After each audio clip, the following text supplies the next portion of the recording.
Hello, everybody. Welcome. Good morning. Tuesday, May 23rd, day 2 of the 5-day fasting. Some kind of ancient transportation.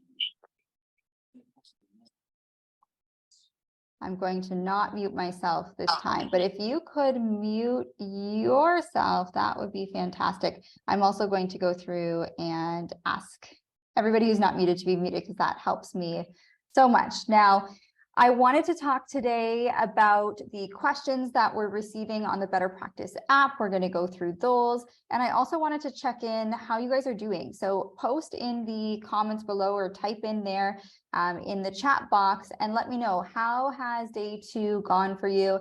Is there any troubleshooting that you need to do? How are you feeling in general?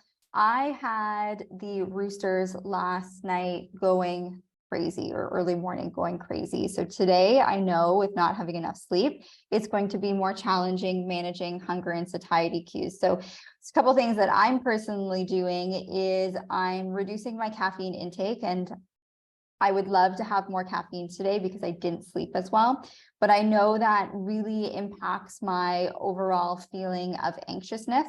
So instead of having caffeine or as much caffeine, I'm switching more to a Ganoderma or a mushroom coffee, green tea. Green tea does still have some caffeine in it, but it has L-theanine, which is calming to the nervous system. I am upping my water. I'm having relaxing focus, and also I'm going to space out my feeding window a little bit more. So if you are having troubles with sleep, or maybe you had a bad night's sleep, one of the things that you might want to consider doing is spacing out that nutrition a little bit longer instead of having 1 or 2 meals. I know it's not a lot of a nutrition to space out, but that could be helpful for some. And of course, we're going to be going to bed really early tonight, and the roosters need to find a new place. When I got chickens, my intention was to only have hens. Like, I just wanted the chickens for eggs. And of course I was told, yep, they're all girls. They're all girls. They're all girls. And I think we ended up with 6 or 7 roosters who are all screaming right beside my bedroom. So they're going to find a new place to live so that I can get my sleep and start to feel better. Now, in terms of the questions, post them in the comments here. I'm happy to answer them live as we go. And also, I'm going to go through some of the questions that we're getting in the Better Practice app. Now, one of the topics we're also going to cover today that was recommended, thank you so much for recommending that, is autophagy. What that is, when does it start, and why is it so important to our overall health? And thank you for everybody who is posting in the group discussion that we have in the Better Practice app. There's lots of engagement in there, and that really does help everybody learn and troubleshoot together. The recommendations for the chopsticks with the meal so that you're eating it a little bit slower, I laughed. I thought that was a great strategy. And today we're going to go through again the autophagy, and we're going to go right into some of the questions. So I'm going to pull up the questions that we currently have in the group chat. We'll run through those really quick. And then anything else that you want to ask live, just let me know. Oh, I had this all pulled up a second ago. And of course, let's see. The Better Practice app, this is the first time that I am running a group program through this app. So it's a learning experience for me, the learning experience for you guys, and I appreciate the patience as we troubleshoot that. Now, one of the questions that I know that came up was, why is the plan so low in protein? And a side question to that is, can I have bone broth? Now, bone broth is rich in amino acids. And amino acids are the building blocks of proteins. So I do not want you to have bone broth. If you can avoid that, that would be great, because the idea is we really want to ensure that we are reducing the amino acids or reducing the protein. Now, that can be counterintuitive because I really promote a high protein diet. I think protein is really great for your lean muscle mass. It's great for your metabolism. It's really important for so many different features of the body. But this specific plan is really low in protein because we want to reduce growth factors. Growth factors are things like IGF-1. And when those are reduced, that's where we start to get into the autophagy, which is the cleaning up of old cells or breakdown of cells that are not behaving as they should. Now, in terms of the bone broth, again, higher in leucine, that's an amino acid that's going to reduce autophagy. There was actually a study that they did in humans. It was only 8 males, so it wasn't a huge study, but what they looked at is they had them fast for 36 hours. And then they exposed them to either a protein drink or more of a carbohydrate-based drink. And what they found was the protein drink that was rich in the leucine actually broke the process of autophagy. So it stopped autophagy, whereas the carbohydrates, the autophagy continued. Now, this explains why you might be looking at the plan and saying, okay, like that's a little bit higher in carbohydrates with the fruit. Am I really going to get in ketosis? And one of the benefits that we see with these prolonged fasts, or one of the benefits that we really want to enhance, is the process of autophagy, because there's so much research in it in terms of cancer, diabetes, autoimmune disorders, infections, neurodegenerative diseases, cardiovascular disease. So if we can stimulate autophagy in a very specific way while still getting some nutrients, that's going to be really important for longevity. Now, the other question that we had here was, can you measure ketones in your urine? So ketones are produced when your body starts to break down fat for fuel. Ketones you can measure in the urine. You can do that if you are interested, although it's not necessary. And sometimes when we have too much information, it becomes confusing and overwhelming. So if you are used to monitoring ketones and you want to play around with that, absolutely you can. If it's something that you are not familiar with, I wouldn't start incorporating that. Start with the meal plan 1 or meal plan 2 or meal plan 3. And then as you get into subsequent sessions of the fasting, or if you're choosing to do the 5-day fast 3 months in a row, then maybe you can get more specific on month 2 or 3 when you've learned more about how to really make the plan specific to you based off of the macronutrients. Next question here. Question about exercise. I usually walk 40 to 60 minutes a day, but it's an intense rate. Should I still do this while fasting? You can still do movement. What I don't want you to do is really intense exercise where you're using a lot of your muscle mass, or you're getting a lot of lactic acid buildup, because you're not having the appropriate nutrients to be able to sustain that workout or to be able to repair those muscles. So walking is great, but I would see how your body feels. If you're tired, if you're feeling like, this is not something that, I normally feel when I go on my walk, then drop it down, slower pace, less duration, that's fine. There was also a question about the links not working for the supplements. You don't need any supplements for the 5-day fast. Just keep it simple. Unless you're doing the avocado only nutrition plan, you want to have the greens powder with it, then yes, you're going to have to order that. I've corrected the Canadian full script links, so you guys can go ahead and access that if you're interested. But again, you don't need supplements here. Magnesium, this is a great mineral. It's the most common mineral deficiency that we often see. So if you are supplementing with magnesium, you can continue to do that, especially before bedtime. Now, magnesium bisglycinate, this is a really well-absorbed magnesium. It's well-rounded. It's great for hormones, blood sugar, blood pressure, muscle tension, calming the nervous system, muscle recovery. This is the basic magnesium that I recommend most often. Now, for individuals who have constipation, you may want to consider magnesium citrate. It's not as well absorbed, but you're still going to absorb 25% of it. And because it's not as well absorbed, it can help with bowel movements. The third type of magnesium would be magnesium threonate. Magnesium threonate can cross into the blood-brain barrier, and some individuals find this one in particular better for sleep, better for cognition, mental health, remembering, focus, migraines. So that could be something that you can consider. Now, magnesium threonate, an example would be the NeuroMag from Designs for Health. This is a higher price point magnesium. So if you're not seeing a big difference between the magnesium threonate and the magnesium bisglycinate, then I would just drop back down to the magnesium bisglycinate. Other questions are regarding, can you keep yourself in ketosis after the 5-day fasted mimicking diet? So typically ketosis happens around 18 hours. Some individuals, it takes longer to get into ketosis. That's again when you're burning fat for fuel. You can maintain ketosis long term, but I would be cautious that you are not breaking down your lean muscle mass, or you're not reducing your protein in a long-term way just to get into ketosis long term. Now, that could be different for each and every individual depending on your health history and your health concern. Maybe prolonged ketosis is more beneficial or the benefits outweigh the risk of tapping into a little bit of your lean muscle mass. In general, my concern with long-term ketosis is Typically, individuals need to lower their protein to get into ketosis. And if you do that too much, you're going to break down your lean muscle mass. So I'd be cautious with that. Okay, so I hope that helps answer some of those questions to see how individuals are doing. This individual says, feeling good. Good tip on lowering caffeine today. So far, so good. I feel like I have more energy. I find that when individuals slip from or switch from stage 2 to stage 3, that's the hardest transition. So when your body is depleting all of your stored glucose, which is your glycogen, when that's all going down and your body's switching over to fat for fuel, once you've switched, you typically feel better. You typically feel like you have more energy, more mental clarity. If you're at that stage where you feel like, oh, I haven't made that switch yet, you're kind of feeling tired, hungry, lethargic, again, grab that water bottle and shake it for a minute. On your left hand, shake it for a minute at the right hand. That can help stimulate the muscles, the biceps and the triceps, raise your blood sugar a little bit. You're depleting your muscle and liver glycogen a little bit quicker.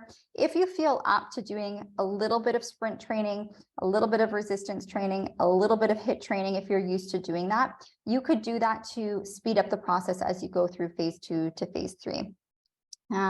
Drinking rise in the morning instead of coffee too. Oh, I'm interested. What is that? Water was good yesterday and on track for today. That's my favorite part about doing the fasting is I'm really, really diligent with my water. And that's something that I want to keep up after.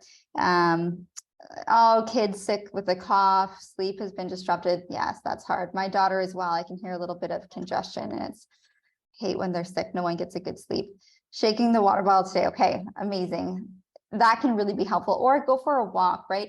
Something that can get, when you exercise, you do release a little bit of that stored glycogen. It goes into your bloodstream. So it'll raise your blood sugar a little bit. Exercise will temporarily raise your blood sugar. So if you're feeling that low, that's where, doing a little bit of movement can be helpful. Of course, if you're dizzy, don't do burpees. That's why I like the water bottle trick. If you're feeling unwell, give that one last effort. Now, if you are feeling like you want to break your fast, amazing. You've made it this far. Don't push your body too much. What I would recommend is you transition out of the fast into healthy whole foods, ease in the protein, and then try it again next month. If you make it to day 2, day 3, day 4, whatever you make it to, don't try to repeat, don't go off the fast and then say, okay, I didn't do it perfect. I need to repeat it the next week. No. Wait until the next month. So I wanted to encourage everybody to listen to your body. If you feel like you need to stop the fast at any point in time, let's do that. Reach out to me on the Better Practice app. I'm happy to troubleshoot as well. Now, in terms of autophagy, let's dive more into that. Auto means self, phagy means feeding on. So feeding on your own cells. And this I like to think of as a cellular housekeeping. It allows your body to remove damaged parts of the cells and recycle other parts of the cells. Anything that's not behaving properly, such as misfolded proteins, damaged organelles, pathogens that shouldn't be in the body, are typically broken down through the process of autophagy. We have many studies on animals for autophagy, but I wanted to be transparent and say there's not a ton of studies in humans on autophagy. So we're still learning about this, but there definitely is more studies to come. Now, the current research that we have shows that autophagy can be promoted with longer water fasts or the 5-day fasting mimicking diet because it's lower in protein. And these strategies have become popular because it's been shown to improve longevity and health span. So health span is really important to me because it's the number of years that you live with quality health.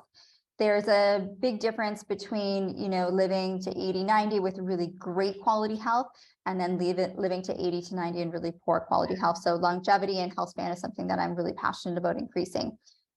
The process of autophagy has had research on it in cancer, diabetes, autoimmune disorders, infections, neurodegenerative disease, and cardiovascular disease. And I think we're seeing a lot of these benefits because of how powerful this strategy is at reducing your blood sugar and reducing your insulin levels. And these two things, if you have insulin resistance, higher blood sugar, we know that contributes to detriment to a variety of different organ systems and does create inflammation and overall risk of chronic disease. The current evidence suggests that anywhere between 18 hours to 4 days triggers autophagy. It depends on how much stored glycogen you have in your livers and in your liver, just one, and your muscles. So if you really loaded up on a ton of sugar prior to the fast, and you're typically sedentary, it can take longer for your body to get into autophagy. So that's where some of the gentle movements, shaking the water bottle, could come into play.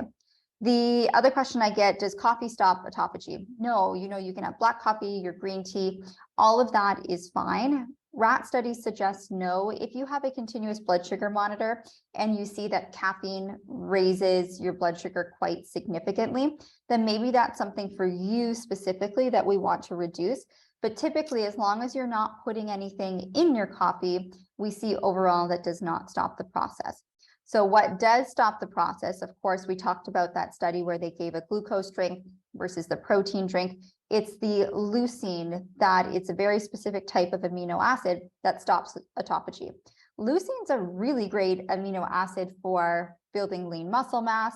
Amino acids in general are important for your metabolism, for your neurotransmitters. So things like dopamine, your motivation, serotonin, your happy hormone. Amino acids are really important. If you've been in my metabolic reset program, I'm like, make sure you have enough protein, make sure to take your amino acids. I've put amino acids in the detox packs. They are really important in terms of your overall health, and muscle mass is also associated with longevity. Now, the 5-day fasting mimicking program is just 5 days of low protein with the intention of getting to that state of autophagy. And the research on the 5 days fasting mimicking diet showed that there was not a loss in muscle mass from the 5 days. So long as you are going back to a nutrition plan for the rest of the month, that is a good amount of protein to sustain your muscle mass. Typically, I'm recommending about 1 gram per pound of ideal body weight of protein. So if your ideal body weight is 130 pounds, aim for 130 grams of protein. If you can't get to that amount of protein, just do your best and make an effort each day to try to increase it a little bit. Sometimes you need an amino acid powder, sometimes a collagen powder is helpful, sometimes a protein shake can be beneficial for some individuals.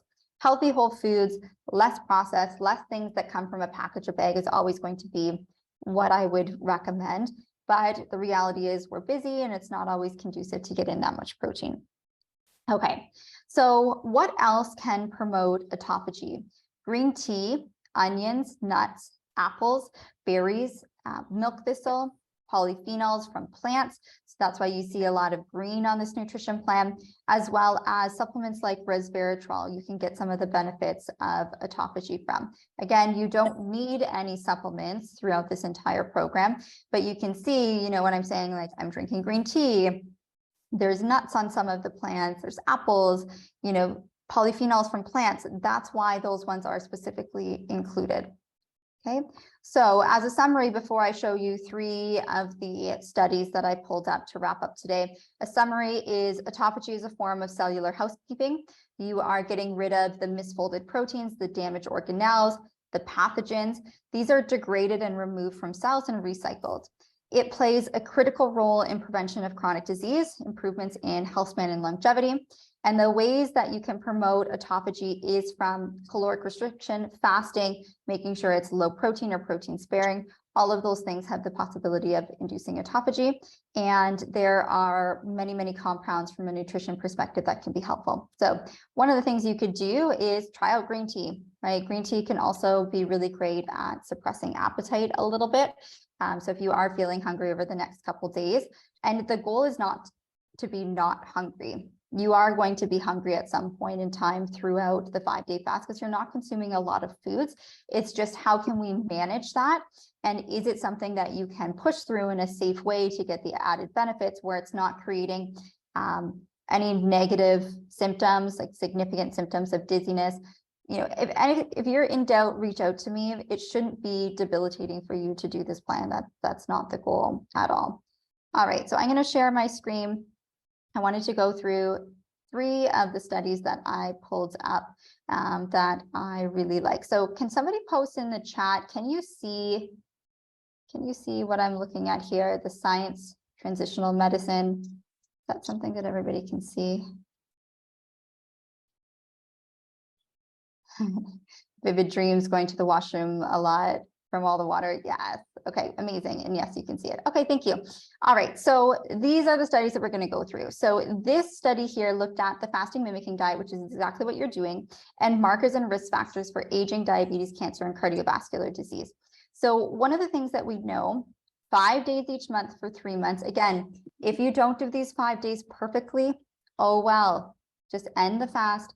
Do what you need to do to make your body feel good. And then we will try again next month, or you can consider trying again next month. It's just 5 days. I don't want individuals to stop on day 2 and then, 2 days later, at the start of June, try this again. No, 5 days each month for 3 months for 3 consecutive cycles has been shown to reduce body fat. Again, the body fat reduction is not the ultimate goal, but those results will be doubled if you are sleeping. So one of the things I really want you to focus on is trying to get that sleep in as much as possible. We also see improvements in lowering blood pressure, lowering a hormone IGF-1. That's that growth hormone that we don't want for individuals who have cancer cells. We're going to dive into that a little bit more in the next study. And we do see some positive benefits in longevity and health span. Now, this next study, let me know, can you post in the comment again if you could see when I switch the slide? That would be great. This study was in postmenopausal women, and we were looking at the risk factors for breast cancer. So sometimes we get caught up in, oh my gosh, hormone replacement therapy, it increases the risk of breast cancer. And we know that's actually not the case, but that seems to be what we're really focused on. What we know actually increases the risk for breast cancer even more is higher amounts of glucose and higher amounts of insulin and higher amounts of IGF-1. All of which the fasting mimicking diet can reduce. And when the IGF-1 goes down enough, that's where we start to see autophagy and a cleaning up of these cells that aren't behaving as well. Yes, they can see it. Okay, thank you. All right, and this study here looked at fasting mimicking diet and hormone therapy induced breast cancer reduction. What we are actually seeing, this was in mice, so we're not, again, this is just a mice study, but we were seeing that cycles of the fasting mimicking diet in mice, again, reducing the insulin, reducing the leptin. So individuals with leptin resistance have issues with their hunger and satiety cues. It's really interesting that a period of a 5-day fast actually improves those hunger and satiety cues. You're more sensitive to that feeling of fullness and reduced IGF-1. And these actually remain low for extended periods of time after. So this study was suggesting that, hey, if we can incorporate 5 days a month, we may actually have some positive improvements in our ability for our body to naturally fight off the development of cancers. For individuals who are going through chemotherapy, radiation, the interesting thing that we see with fasting is, and again, you want to speak to your primary care and you want to work one-on-one with a practitioner. I'm going to have Dr. Lori come on and speak to this as well because her clinical focus is in cancer. We want to use fasting in a strategic way. So one of the things that we don't want is we don't want to lose a ton of muscle mass for individuals who are going through chemotherapy, because we know that loss of muscle mass is associated with negative outcomes. But if we can do something in a short-term way that improves the body's response to chemotherapy, using it together with traditional therapies, we actually see some benefits there. And we also see the patient's response to chemotherapy improve. So the side effects associated with chemotherapy tend to be not as great for individuals who are implementing some of these fasting routines, which I think is fantastic. So autophagy, cleaning up of old cells, this is not only important for longevity, but also really important. And there is some interesting research looking at, is this an effective strategy that we can use to prevent cancer and even use it in combination with traditional therapies to improve the response? I'm going to leave it at that for now when it comes to the cancer, because Dr. Lori, again, this is her clinical focus, and she's going to help dive into more of this literature and help explain it for us. So I hope that was helpful for everybody. Again, really big thank you for posting your questions in the Better Group chat, the engagement, the troubleshooting together. That really makes this more fun to do, feeling like you're doing it with other individuals. Any concerns, please reach out to me and we'll take it from there. We'll see you tomorrow. What I'm going to do, because there's been some issues, last point here, getting registered for these live calls. I'm going to make a summary and I'm going to say, here's the date, here's the time, here's the link to join the group. And I'll pin that at the top of our group chat as well. So for anybody who wants to join, you can have the links there available to join. I have proactively registered everybody already for all of the chats or all of the live calls. So you're already registered. You don't have to worry about registering. But I think having that summary post will allow everybody to see when the talks are going to be happening. And again, the recordings are in just after the bonus section. All of the recordings are there. And I'll be uploading the recording of today's as well for anybody who's interested to rewatch. So have a great day, everybody. I wish you all of the best, and we'll continue to see you over the next couple of days. Talk soon.